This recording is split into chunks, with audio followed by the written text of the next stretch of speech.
Hey everyone, this is Pete.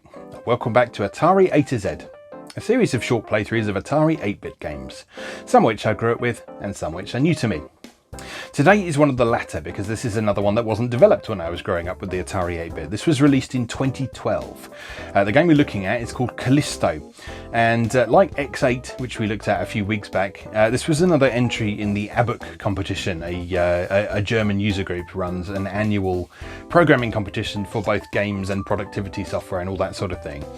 And in 2012, which is the year before X8 came out, Callisto here took second place. And that was behind a Slovakian developed platformer called Ridiculous Reality that actually looks completely gobsmacking, so we're going to have to take a look at that at some point. But today's all about Callisto, and I did specifically want to note that this was recommended to me by commenter Colin Finch after I covered X8, because he said that was this was a good example of something similar being done, maybe a bit better than X8 did, because X8 was good, but it got a little bit dull after a while and it was a bit easy and so on. So Callisto is quite well renowned for being a bit more challenging, a bit more interesting, a bit more varied. So I was keen to take a look at it. So the developers, Cosine, they are a multi-platform development crew, mostly with demos under their belt, but they've been moving a bit more into game development over the course of maybe the last 10 years or so. They've been around since 1988 and they're still going today. They're still releasing stuff today. Their main focus is the Commodore 64, but over the years they've done stuff with various different 8 and 16-bit platforms as well. So they've worked on, besides the Commodore 64, they've worked a bit on the Amiga, I think. They've worked on Amstrad platforms and they've worked on the Atari 8-bit, as we'll see today. And their philosophy of development is that pushing these early machines to the limit is very similar to the appeal of like potholers and spelunkers going into a series of caves and mapping them out for no other reason than because it's there, because they wanted to. And that's a really admirable thing to do, I think. Just sort of exploring these old systems and seeing what they're capable of within the supposed limitations, and maybe sort of apparently exceeding those limitations or discovering new things that you're able to do with the little glitches in the system and the things that they do. Yeah, it's a really admirable thing to do, and it's a big part of what these modern programming competitions try and do as well, is encourage this sort of thing. So Callisto is a really cool shoot 'em up, and it's, yeah, having had a little go before I recorded this intro, yeah, it certainly does seem to correct a lot of the faults that I had with X8, and it's a much more enjoyable game as a result. So let's go take a look at Callisto. Okay, here we are with Callisto. So programming by Jason Kelk, I think that says. It's quite difficult to read font, isn't it? Graphics by Jason Kelk, music by Sean Connolly, who's also known as Odie, I believe. So, as I said in the intro, this was developed by Cosine in 2012 for the ABBUC competition in 2012. Let's get started. So this is a fairly conventional horizontally scrolling shoot 'em up, but it's pretty well regarded for how technically impressive it is. So it looks really good in particular. It's got decent sounds. It doesn't have sort of the ongoing in-game music that X8 has, that we saw was the winner of the contest in the following year. But having played this a bit, I think this is actually a much better game than X8 is. So it's much more varied. There's more interesting attack patterns. You don't have the power-ups that X8 does, which is a bit of a shame.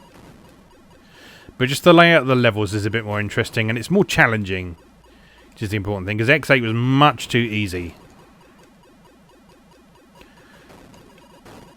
For me, anyway. Your mileage may vary, as always, but yeah, there we are. So dead on the first level. That's how difficult this one is.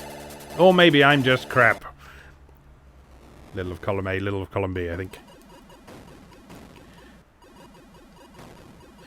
One thing I do kind of wish would be slightly different in this would be that all of the enemies in this take multiple hits to destroy. And I believe that popcorn enemies are really important in shoot 'em ups. Just because they provide a really important part of that sort of sense of satisfaction that you feel from shoot 'em ups. But at the same time, it makes things a lot more demanding on the host platform, because popcorn enemies, by their very nature, these are enemies that take a single hit to destroy, if you're not familiar with shoot-'em-up terminology. They tend to come in large swarms.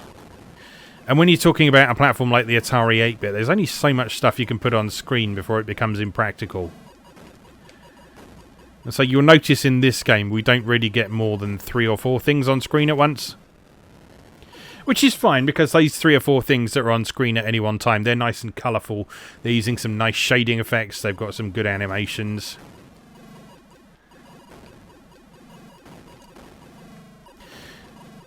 But yeah, it would have perhaps been sort of quite nice to have just a few enemies that just take one shot to kill. Just because that just produces quite a satisfying feeling. And I think that's an important part of shoot-'em-up design, having now played quite a lot of shoot-'em-ups over the years, especially modern Japanese ones. They've really sort of nailed the formula of what is satisfying. And for me, that formula is a nice mix of stuff that takes lots of hits and stuff that you can destroy immediately. Okay, let's try again. Now, I believe sort of the most common criticism of this game is that it's only got 4 levels. So we kind of have the opposite problem of X8, where X8 just seemed to go on forever. This one apparently only has 4 levels. Although with the increased difficulty factor that we've got going on here, that's not necessarily a problem, because there's no continue system. So you can't brute force your way to the end. Actually, getting to the end of this game is a sign of skill in itself.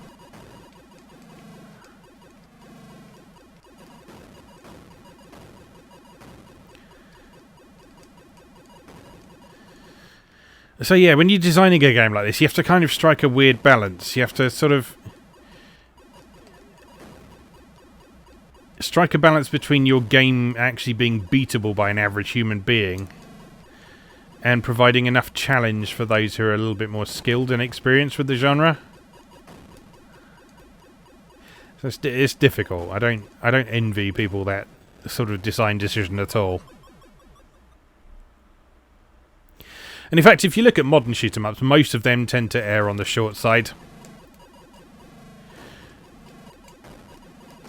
Like your average sort of arcade shooter that hails from Japan mostly, they tend to maybe only have 4 or 5 stages at most. There are exceptions. Like something like Eschatos, that has, I think, 25 stages. Although technically speaking, those 25 stages can be divided down into like about 5 what would you call them? Levels, I guess. Levels and sub-stages.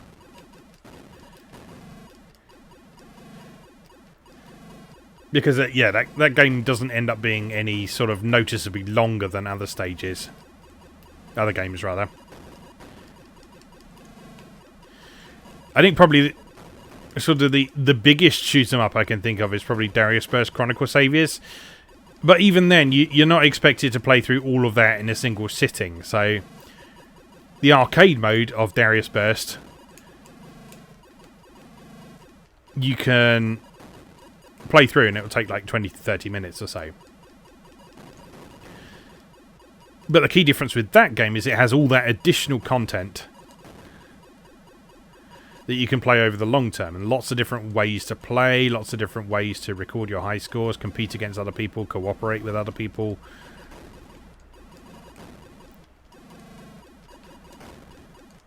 Whereas this game, once you've beaten it, I guess all you've got to do then is to try and beat your high scores.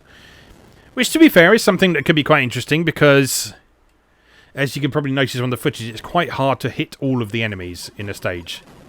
In fact, I'd probably go so far as to say it's impossible to hit all the enemies in a stage with the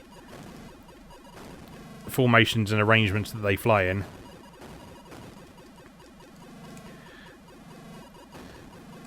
But like there, if I'd taken the bottom route, I would have been able to kill 2 enemies instead of 1. And that would have got me more points. So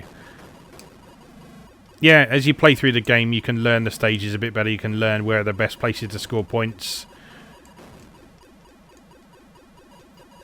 Where are points where it's easier to avoid the enemies rather than take them on directly. Ow! I expect you to make a minor course adjustment like that. Yeah, those little traps make things a bit more interesting as well. And the level layout is... Yeah, this is... I can see why people sort of say that this is a lot better than X8, because... Well, it is. I don't want to sound like I'm too down on X8, because I did enjoy X8. It just needed a bit more to sort of really elevate it.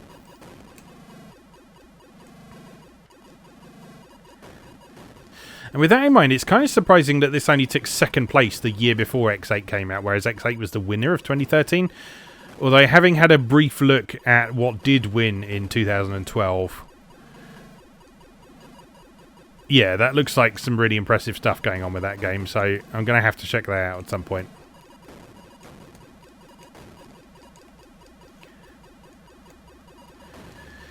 But yeah, for now, this is a decent shoot-'em-up.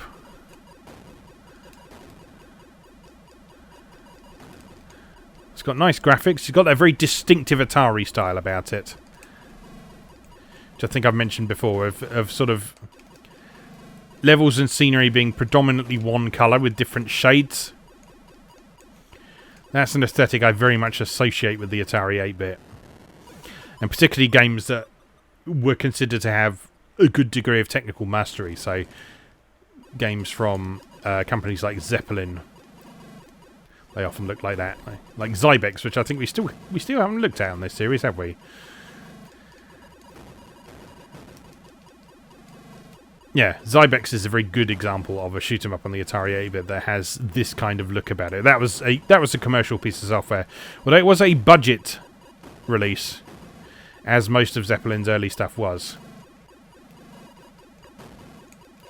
It wasn't until they launched their Cognito label that they started doing full price software, with Draconis being their first one. I remember that being a really big deal at the time. It's like, oh, these guys are finally sort of charging full price for one of their releases. Is it worth it? Yes, it was. Draconis was really good.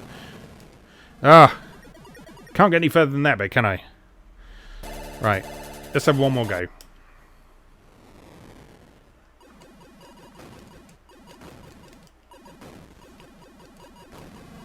Because I'm sure there's only so many times your sanity can take me playing the same two levels. And probably making the same mistakes each time.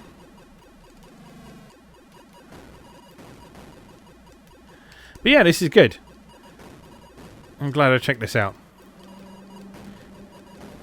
I also realised that in my comments I said I would look at Atari Blast for A this time around, and I then didn't. So apologies for that, but I will check it out at some point. Because I'm always interested to see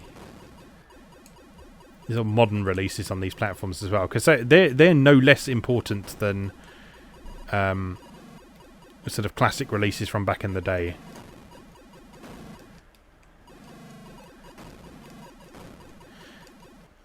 And they're interesting for their own reason altogether. The fact that people are still creating games and software for these obsolete platforms. It's really inspiring. It makes me really happy.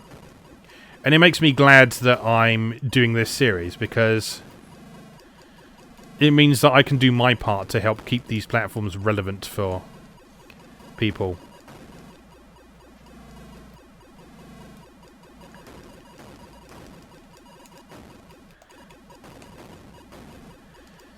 Because there's no reason why people shouldn't still be able to enjoy these games.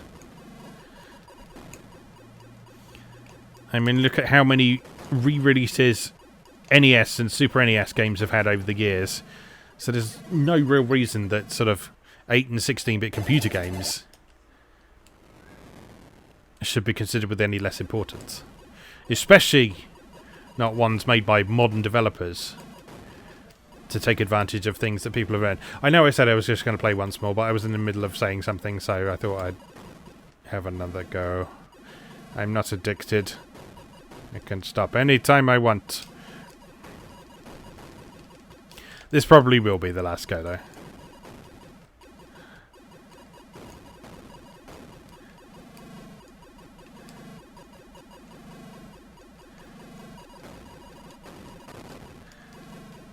Oh, can't do that bit without taking damage.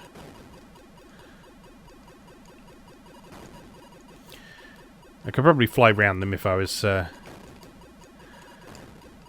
little less reckless than I am.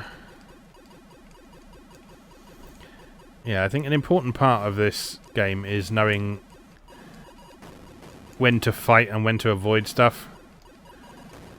And also timing getting through those laser gates while concentrating on enemies at the same time is a real challenge.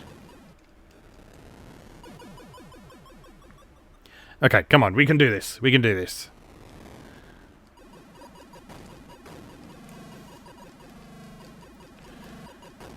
As they say, watch this.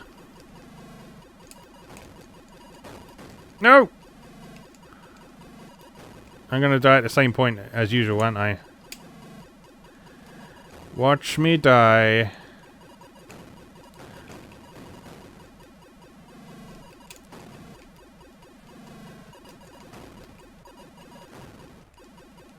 Right, it's around here I always cark it, isn't it? And there we go. Anyway, that's Callisto. It's pretty good. Good stuff. Check it out if you've got access to some means of playing Atari 8-bit games, because that's a decent shoot-'em-up. That's an enjoyable, challenging shoot-'em-up. Anyway, as always, thank you very much for watching, and I'll see you again next time.